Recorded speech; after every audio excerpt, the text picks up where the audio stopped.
La reine Marie-Antoinette était une icône de la mode, connue pour ses tenues fantastiques et ses coiffures défiant la gravité.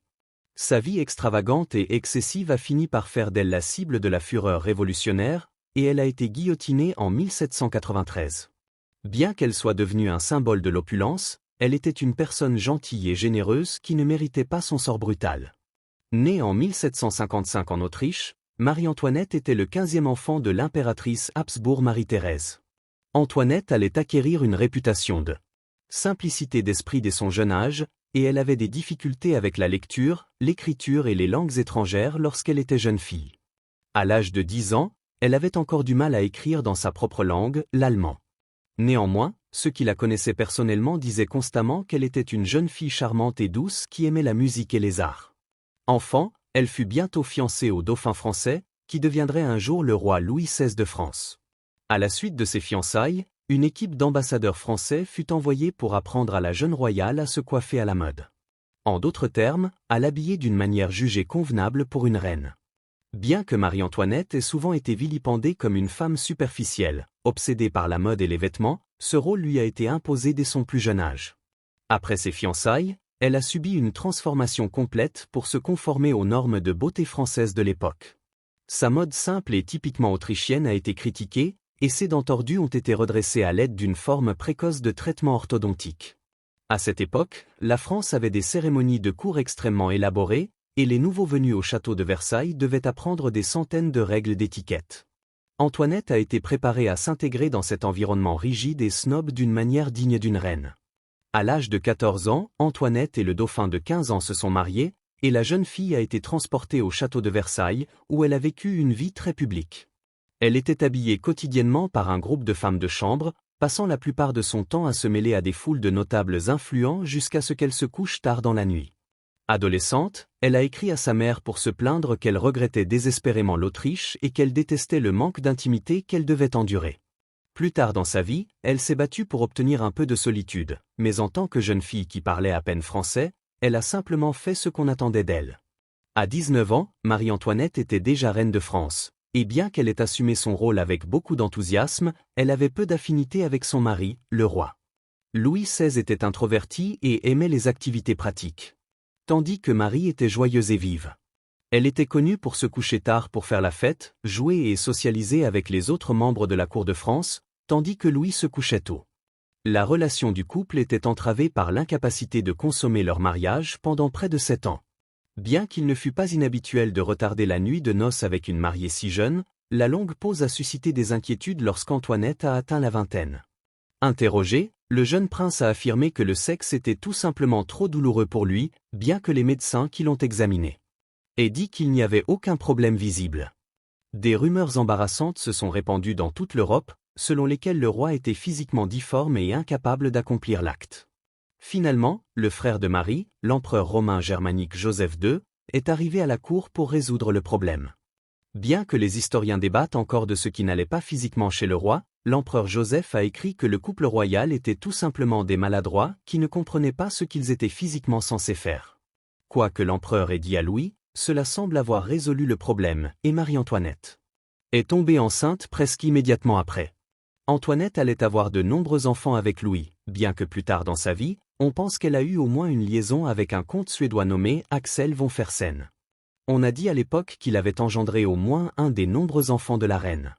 Piégée dans un mariage sans éclat et avec beaucoup d'argent à dépenser, Marie-Antoinette s'est plongée dans la mode, le luxe et le monde des commérages de la cour. Le sens du style de la reine était flamboyant et extrêmement populaire auprès de ses contemporains fortunés. Elle portait des robes de style anglais et polonais en tissu coloré à motifs. Sa créatrice personnelle, Rose Bertin, l'a aidée à créer de nombreuses tenues spectaculaires qui ont changé les tendances de la mode contemporaine. Les coiffures d'Antoinette étaient particulièrement célèbres, et elle s'est retrouvée mêlée à une course à la mode avec d'autres nobles pour créer la coiffure la plus haute et la plus élaborée possible.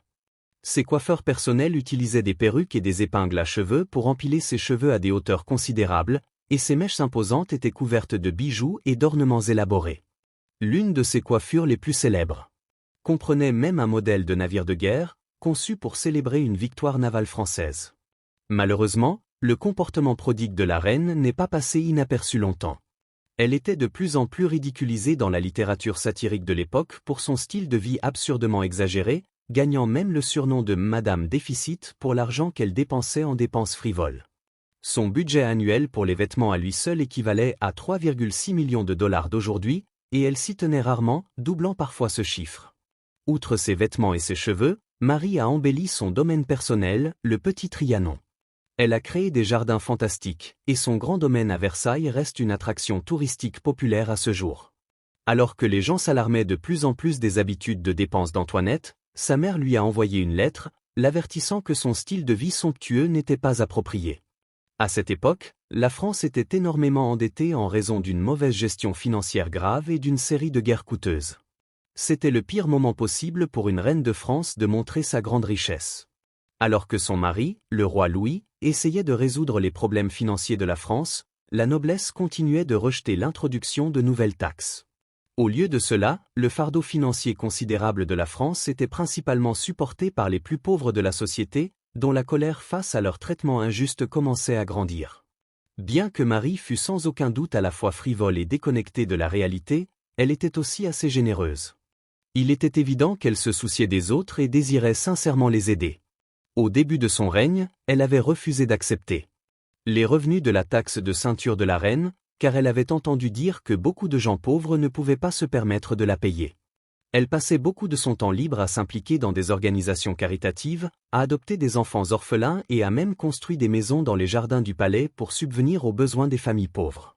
Bien que ces efforts caritatifs fussent notables, ils n'ont pas suffi à combler le fossé entre elle et le grand public.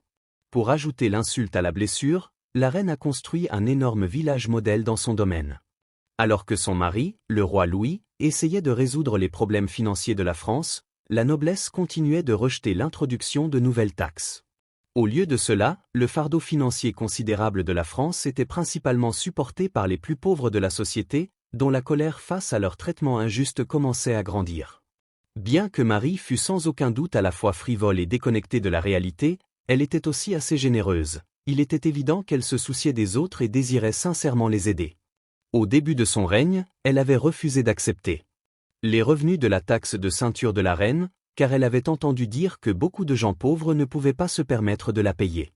Elle passait beaucoup de son temps libre à s'impliquer dans des organisations caritatives, à adopter des enfants orphelins et a même construit des maisons dans les jardins du palais pour subvenir aux besoins des familles pauvres. Bien que ces efforts caritatifs fussent notables, ils n'ont pas suffi à combler le fossé entre elle et le grand public. Pour ajouter l'insulte à la blessure, la reine a construit un énorme village modèle dans son domaine, ressemblant à une version romancée de la France rurale. Vers la fin de son règne, Antoinette a été faussement impliquée dans une escroquerie visant à acquérir un collier de diamants, d'une valeur équivalente à environ 15 millions de dollars aujourd'hui.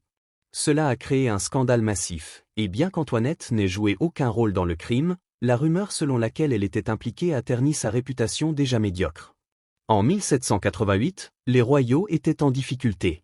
Une mauvaise récolte majeure et une hausse immense des prix du pain avaient aggravé la situation déjà terrible de la paysannerie. Le mécontentement s'est répandu à travers la France. Et de nombreuses personnes ordinaires étaient de plus en plus indignées par l'incapacité du gouvernement français à faire quoi que ce soit concernant la pauvreté et la famine généralisée. L'une des anecdotes les plus connues sur Marie-Antoinette est que pendant cette période de trouble, on lui a dit que le peuple n'avait pas de pain, ce à quoi elle a répondu « qu'il mange de la brioche ». Bien que l'histoire soit peut-être fictive, elle illustre parfaitement à quel point les gens croyaient que leur reine était ignorante de leur terrible situation. En 1789, la patience s'amenuisait. Une réunion des États généraux a été convoquée en mai de cette année-là pour discuter une fois de plus de l'augmentation des impôts. Cependant, les représentants du peuple, connus sous le nom de tiers-État, étaient tellement exaspérés par les impasses interminables causées par la question fiscale qu'ils ont décidé de tenir leur propre réunion un mois plus tard. Le tiers-État représentait 95% de la population, mais traditionnellement, leur vote avait le même poids que celui du premier État, le clergé, et du second État, la noblesse, qui pouvaient s'unir pour les renverser 2-1. Interdit d'accès à la salle de l'Assemblée publique, le peuple a tenu une réunion mémorable sur le plus grand espace ouvert disponible, les cours de tennis royaux. Lors de cette réunion, la foule a décidé de rédiger une nouvelle constitution plus juste pour la France, invitant les deux autres États à se joindre à eux. Incapable d'empêcher le peuple de se rassembler, Louis a cédé aux demandes populaires et a permis à la nouvelle Assemblée générale de procéder. Cependant, il a également rassemblé ses troupes, et alors que les soldats affluaient à Paris au cours du mois suivant, la paysannerie nerveuse est devenue de plus en plus agitée, craignant de sévères représailles. Les tensions ont atteint leur paroxysme le 14 juillet 1789, lorsqu'une foule en colère de manifestants a pris d'assaut la forteresse de la Bastille, une prison politique infâme à Paris. La Révolution française avait commencé. Au cours du mois qui a suivi, de nombreuses réformes radicales ont été introduites. La féodalité a été officiellement abolie, tout comme la dîme que les paysans devaient officiellement à l'Église. Le 26 août, la Déclaration des droits de l'homme a été publiée, un document déclarant que tous les hommes naissent libres et égaux. Le ressentiment envers les royaux, et particulièrement la somptueuse Marie, continuait de croître. Le 5 octobre, une foule de femmes protestant contre le manque de pain a marché vers le château de Versailles.